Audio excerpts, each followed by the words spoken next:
The 2026 Winter Olympic Games are well and truly underway. The skiers, skaters and ice hockey players alike will be fighting for medals in what they do best. But in this video, their goals are a little bit different. That's because I added Winter Olympic athletes to Football Manager 26. 29 athletes just switched sports and decided they will play football for AC Monza, a team located very close to the city of Milan, who are hosting the Olympics. They will play for this club for 20 years, and they have two very simple goals: win the Serie A and the UEFA Champions League.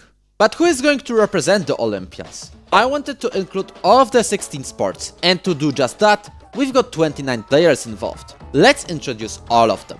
We're starting with goalkeepers, and there was only one good choice for this position: ice hockey. To be exact, the goaltenders. I chose 3 of them. Connor Hellebuck from the US, the most recent World Championship winners, Juuse Saros from Finland, the nation that won the most recent Olympics, and Darcy Camper from Canada, the most successful nation historically. On the right back, we've got bobsleigh, a sport where you jump into the sleigh and navigate the track in teams of 2 or 4. I chose a German duo, Johannes Lochner and Georg Fleischhauer. Moving to the right center back position, we have skeleton, kind of similar to bobsleigh, but the sled is much smaller and you go head first on the track. The 2 Olympians in our team are Matt Weston from England and Yin Zheng of China, the top 2 of this season's World Cup. At left center back, we've got ski jumpers, the ones who take their skis and try to fly on them as far as possible. The 2 jumpers I chose are the leader of the World Cup, a Slovenian Domen Prout, and one of the sport's legends, Kamil Stoch from Poland. The left back slot is for snowboarders. For skiing, you use 2 planks, but for snowboarding, you only use 1. For this sport, I went with Aaron March from Italy and Adam Lambert from Australia. I also added a center back from Leuch, which is kind of a reverse skeleton, and the athlete is a German named Felix Loch. We completed our backline, so let's move into the midfield. There, in the defensive midfielder position, we have one of the most resilient athletes, the cross-country skiers, whose task is very simple: ski across the track as fast as possible. The chosen duo are the 2 Norwegians leading this season's World Cup, Johannes Hosflot Klebo and Harald Istberg Amundsen. In case neither of them are available, there is still Thomas Rettenegger from Austria or Jens Luras Ottebro from Norway. These 2 partake in Nordic Combined, which is, you guessed it, a combination of ski jumping and cross-country skiing. In front of them, I went for 2 different types of midfielders. One of them is a playmaker midfielder. There, I decided to use curlers, the ones who move stones through the ice and try to place it in the middle of a circle. From this sport, I chose a Scottishman Bruce Mowat and a Swissman Yannick Schwaller. The other midfielder is a channel midfielder, and that's where the figure skaters come along. They skate around the ice rink, but they do it to what I can best explain as dancing to classical music. The 2 of the best figure skaters right now are Ilya Malinin from the US and Yuma Kagiyama from Japan. If there's a need for more skiers though, worry not. There are 2 more skiing competitions: freestyle skiing, where making cool tricks matters more than being the fastest, and Rhys Howden from Canada will represent them. There's also a brand new skiing competition in the Olympics: ski mountaineering. There, your task is to climb the mountain and then descend back. Thibault Anselment from France is going to represent this sport, after he won the 2 most recent World Cups. Now, let's move on to the wings. On the right side, I chose speed skaters, those who race on ice tracks. They will be represented by an American Jordan Stolz and a Paul Damian Jurek, the top 2 of the World Cup in both 500 and 1000 meter distances. There's also a backup winger from short track, speed skating but on a smaller track. William D'Angino is going to represent them. On the left, we have alpine skiers. Honestly, going down the mountain, reaching speeds of 150 km an hour and more while navigating a narrow track is nothing short of spectacular. The 2 alpine skiers I chose are Marco Odermatt from Switzerland, who dominates this season's World Cup, and Lucas Pinheiro Braten from Brazil, who's currently a runner-up. And up front, we have the biathletes. They ski quite a lot and combine it with aiming at small targets. And for that position, we have the top 2 of this season's World Cup: a Frenchman Eric Perrault and an Italian Tommaso Giacomelli. Every single player has the current ability of about 100 points out of 200. This would make them a substitute in a Serie B team. However, the potential of the Olympians is set at 200. With the right coaching, they can easily become the greatest team of all time. But the challenge of the first season will be extremely hard. In the first season for our Olympians, they are predicted not to just get relegated. They're predicted to be absolutely demolished and finish rock bottom. Hopefully, our players will prove the media wrong and secure a slot in the Serie B this season under the guidance of an Italian manager, Paolo Bianco. The question is, will they? Let's simulate one season to the future and find out. The first season started quite as expected. The first games were regular losses. The form improved midway through the campaign, as the Olympians got more wins, over the likes of Pescara, Modena or Padova. Things were looking well until April. However, a streak of 4 losses in a row dropped the Olympians down the standings and they finished the league on 16th. This means Monza had to play in a relegation playout against 17th Avellino. In the first match away from home, it was a 0-0 draw, despite Avellino's advantage in possession. Away, unfortunately, Gennaro Tutino scored the only goal for Avellino, leading to Monza's relegation down to Serie C. The only good news before the second season is that many players developed quite well during this year. The likes of Kamil Stoch and Thibaut Anselme have the current ability of over 120, which would give them a slot in the starting 11 for Empoli, who, unlike Monza, got promoted to the Serie A. But now we're dropping to the third tier of the Italian football, the Serie C, and I hope we get out of there as fast as possible. A fun fact before we keep simulating, by the way, when I tried simulating this save for the first time, for some reason, in-game, some of our players had the current ability as low as 40. And that's despite me firmly setting them at 100. And the game did not even set their potential ability at 200 as I wanted. Even when I added more attributes to some of our players in the pre-game editor, the game was stubborn and forced the players to be terrible. No wonder that when I made the first test of this experiment, the players scored a grand total of 2 points. Monza dropped to Serie C Girone A. If you're wondering what Girone A is, that's one of the 3 subdivisions of the 3rd division, and we landed in the northern one. Our team is predicted to steamroll through this league and come back to Serie B as champions. And you guessed it, that's exactly what they did. Monza won the Serie C 5 points ahead of Union Brescia and is back in Serie B. This season had 2 stars leading the charts, Tommaso Giacomel and Marco Odermatt, who scored 25 and 14 goals respectively. And the more good news is that some of our players are already at 130 current ability or even higher. They could have probably saved Empoli, who just got relegated from the Serie A. But turns out Monza and Empoli will meet each other in the Serie B again. And now Monza may even be slight favorites. So let's move another year into the future and find out if that's the case. Because would you look at that? Monza are now the firm favorites to win promotion to the promised land of Serie A. But throughout the season, they sometimes did not play like they're the firm favorites to win promotion to the promised land of Serie A. However, with just 2 points of advantage over second place Palermo, the Olympians made it, and not only got promoted to the Serie A, but also won the entire second division.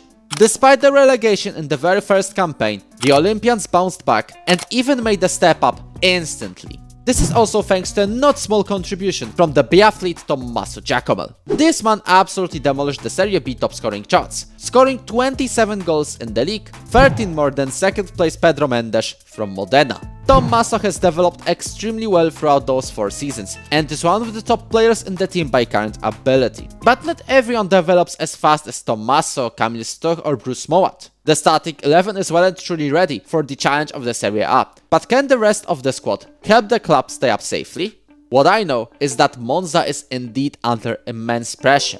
Our Olympians are predicted to perform extremely well and finish the league in the mid-table, a long way away from the relegation fight. Will they meet the lofty expectations? What if I told you that with 2 matches to go, the Olympians are not just in the top half, they did not just guarantee qualification to the Europa League, but they're in the real contention for the slot in the Champions League, which they did not get, following a 3-2 loss to Lazio and a 3-1 win over Parma. Regardless, a 5th place in the top flight in the first time of asking is, simply put, an insane result. This also means the Olympians will play in the UEFA Europa League for the first time, the second tier of European football. Winning it qualifies you to the Champions League. But as you might have realized already, there's another way to qualify there, and that's for finishing in the top 4 of the Italian league. I think our squad is capable of joining Europe's elite either way, so let's find out how the Olympians perform in a new competition for them. But there's also a third way, that involves you subscribing to the channel. We're genuinely so close from making it 4,000, maybe even 5,000 subscribers, so I'll be extremely grateful if you click that subscribe button. And now, let's learn about the 4th way. Theoretically, the top 2 nations in last season's European competitions get 1 more slot in the league stage of the Champions League. But as you can well and truly see, Italy's third. The other path would be through one of the top 4 clubs winning a Champions or Europa League, but neither happened. But Monza still got the slot in the Champions League instead of the Europa League. So I guess we're in the Europe's elite. Let's go. But how did the Olympians perform there?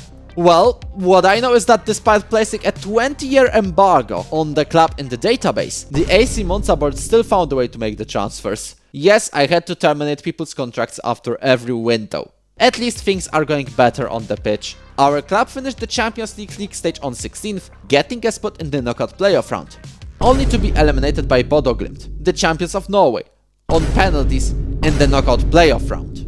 Thankfully, things went a little bit better in the league. This time, AC Monza comfortably finished as runners-up, only trailing Inter Milan by 15 points. This of course guarantees a Champions League slot for the Olympians, and hopefully they will make the steps towards winning Europe's elite prize in the near future. In the league, it was the same story. A runners-up slot, losing quite a lot to Inter. But in the Champions League, Monza had its revenge. The Olympians finished the league stage on 15th. This meant a knockout playoff round where Monza went past RB Leipzig. In the round of 16, Porto lost twice to Monza. And in the quarterfinals, it was a revenge on Inter for the league. Yes, Monza got past the Nerazzurri. Could they also win over Bayern and go to the final? No, not even close. So I guess we'll go at it again next season. At this point, I think this squad is ready to win both the league and the Champions League. Some of the players are already world class, and the best of the bunch is Kamil Stoch, who is already rated at 189 out of 200. With this level of ability, Monza has to win the league, and even the press thinks so. So did they do it? Of course they did, with 94 points to their name and an 11-point lead over Inter Milan. This means the Olympians completed the first objective of this video, winning the domestic league. But you have to mention how bizarre that season was. Milan and Lazio, usually among the best clubs in the nation, finished just above the relegation zone. The Olympians also added a win in the Italian Super Cup, winning over Inter, and also made it a domestic treble, winning the Italian Cup, also won against Inter. The Champions League didn't go that well though. Monza got past Stuttgart, but Valencia knocked the Olympians out on penalties in the round of 16. But the good news is that the Italian football has already been conquered. There's only one trophy left to win. Monza winning the Serie A will be more of a usual sight now. This time around, they won by 18 points over Inter and Juventus. Monza also won the Italian Cup, and I'm not surprised the club is doing this well. The ski jumping duo at center back has literally become the greatest of all time already, and many more players are among the world's best. And that showed in the Champions League.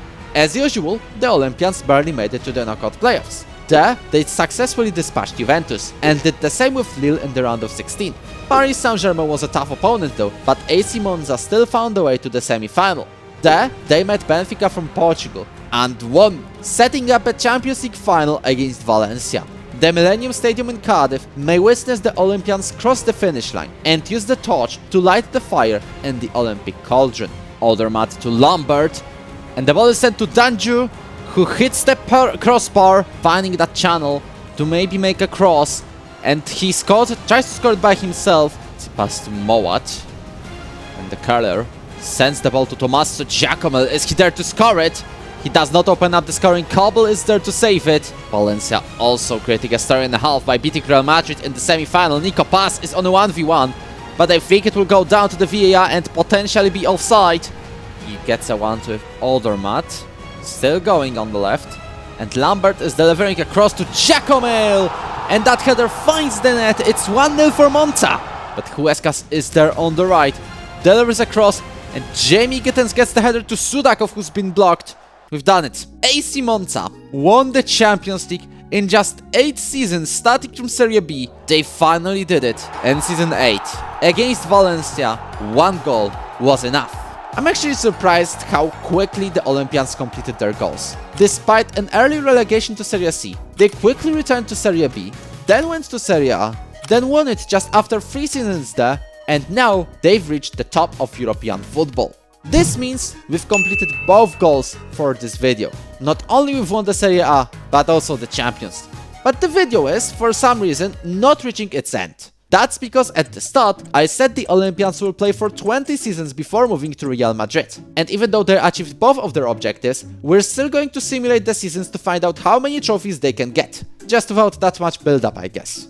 As expected, in Season 9, AC Monza won the Serie A, even though the gap between them and AC Milan was just 6 points. Monza was also close to winning the Champions League, but Manchester City knocked them out on penalties in the semi-final. In Season 10, the Olympians won the league for the 4th time. They even scored 99 points, almost reaching 100.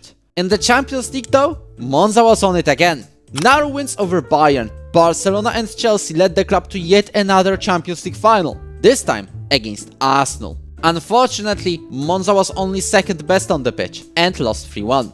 This made them hungry for revenge. And not only did they win the league, they also did it with 101 points. The Champions League was no worse. Monza went to another final, this time against Manchester City. But this time around, despite leading 2-0 after just half an hour, Monza bottled it. They bottled it in extra time. Now the question is, could the Olympians turn invincible in Season 12, at least in the league? And guess what? They did. They only had 4 draws throughout the entire season. The club also added the Italian Cup to the trophy cabinet. But in the Champions League, it looks like the English clubs are the main opponents for Monza. Yes, Arsenal knocked them out on penalties in the semi-final. However, there's one more tournament Monza will play in. We're talking about the FIFA Club World Cup, which only happens once every 4 years. Monza was in the group with Porto, Mamelodi Sundowns and Real Salt Lake, which they won. In the round of 16, Al Ahly couldn't respond to Monza's solo goal. Manchester City also couldn't win, and Monza progressed to the semi-final against Barcelona, which they won 4-2. This meant another final, and it's against Arsenal, and you guessed it, Arsenal won on penalties. They're our biggest rivals of the safe, it looks like.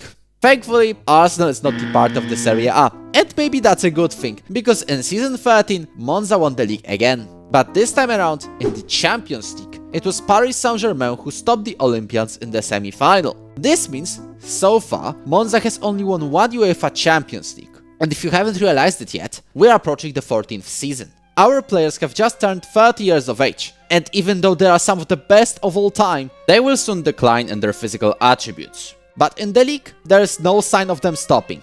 With 99 points, Monza claimed yet another title. However, in the Champions League, it's more of the usual. Yes, Arsenal did it again, in the quarterfinals this time. And the Gunners even won the whole thing against Girona of all teams. At least a domestic double followed a year later, with a massive 19-point gap over Juventus. In the Champions League though, Barcelona was far better in the quarterfinal. And there is a massive problem. Time is quickly running out for our Olympians. They're 33 years old now, and have only 4 seasons to at least win 1 more Champions League. But how do they want to win their second European trophy, when they've just lost to Inter Milan in the Serie A? Yes, after 9 seasons, the time has finally come, and Monza are no longer the champions of Italy. Although it was quite close, with the gap only being at 4 points. But could they be the champions of Europe? Because technically, Monza won the league this season. The league stage of the Champions League, that is. In the knockouts, they went past Werder Bremen and Atletico Madrid before being knocked out themselves by Paris Saint-Germain. But I also want to shout out Blau-Weiß Linz from Austria, who somehow made it to the quarterfinal. However, if you look closely, it's the year 2041. It's time for another Club World Cup. There, Monza won their group with Benfica, Al Nassr and DC United. Then, they knocked out Al Nassr and Inter before getting eliminated themselves by Bayer Leverkusen on penalties. In the Club World Cup, Monza won over Inter, and turns out they also did it in the league, claiming the Serie A back from Milan after just a year. And what about Europe? The less said the better. Stuttgart knocked out the Olympians in the round of 16. But I have another question. Is that league title from the most recent season, the season 17, Monza's last success? Because although they went to the Champions League quarterfinal, in the league, Monza finished 5th. AC Milan won the title this time around, but the fight for the runners-up slot was a wild one. Monza only lost 2 points to second Inter. The 5th place meant that the Olympians played in the Europa League. It shouldn't surprise you that Monza won its league stage. Even with that though, they crashed out in the quarterfinal, losing on penalties to Valencia. What should surprise you though is the league performance. Because turns out Monza finished 14th. So it turns out we're not chasing the final piece of glory in season 20. With the players being 36 years old now, we're worried about survival in the Serie A, even though Monza is still predicted to finish third. And turns out, neither of us were right. Monza finished 12th and played for a whole bunch of nothing, although they did not help themselves with this terrible run in February. This was also the final season for the Olympians, as in July, they will move to Real Madrid. Overall, I have to say, it was a fantastic adventure for the Olympians. Despite a relegation to Serie C in the first season, Monza quickly bounced back and then went on to have a fantastic spell. Overall, the Olympians won 6 Italian Cups, secured 10 Serie A titles, and most importantly, won that one UEFA Champions League, which makes this experiment a huge success. The crucial players in this challenge were goalkeeper Conor Hellebuck, the centre-back pairing of Kamil Stoch and Domen Preutz, and the striker Tommaso Giacomo. They all reached the maximum current ability at one point of their careers. The player with the most appearances across all seasons was Conor Hellebuck. He's also the only player to feature on the pitch over 1,000 times. And the man to score the most goals was Tommaso Giacomo, who almost reached 500 career goals. Oh, and if you're wondering if any of the Olympians won the World Cup for their national team, there is one. Johannes Lohner at right back won it with Germany in 2030. But let's be honest, this save was a weird one. Saudi Arabia won it in 2042. And I hope you enjoyed this video. If you did, make sure to hit the like button and subscribe to the channel. I'll be very grateful for that. This isn't the only time I made a team from outside the footballing world. Last year, I added Minecraft mobs to Football Manager, and the video about it is available to click on your screen right now.